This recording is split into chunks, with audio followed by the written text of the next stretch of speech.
आपल्या आयुष्यात काही माणसं अशी येतात की आपल्याला सतत ते त्रास देत असतात.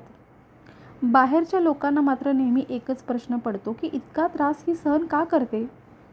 आणि जेव्हा काही कठीण निर्णय घेतला जातो तेव्हा प्रामुख्याने विचारला जाणारा प्रश्न म्हणजे इतकी वर्ष तू का थांबली? हे आधीच का नाही केलंस?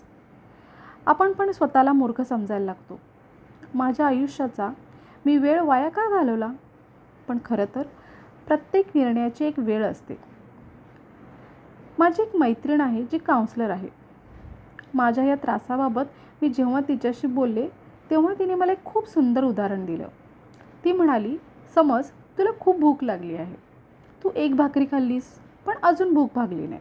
मग दुसरी, तिसरी आणि चौथी भाकरी खाल्लीस.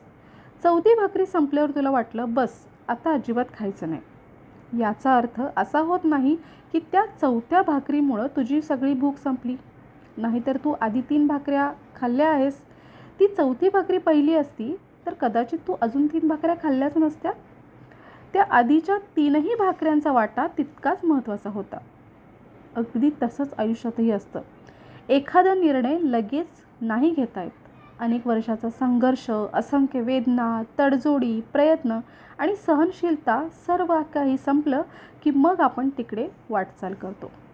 म्हणून कोणाच्याही आयुष्याकडे पाहून हे आधीच करायला हवं होतं असं म्हणणं सोपं असतं. पण प्रत्येकाची वेळ वेगळी असते. जेव्हा मन, मनस्थिती, परिस्थिती आणि आत्मविश्वास एकत्र येतात तेव्हाच माणूस तो मोठा निर्णय घेऊ शकतो.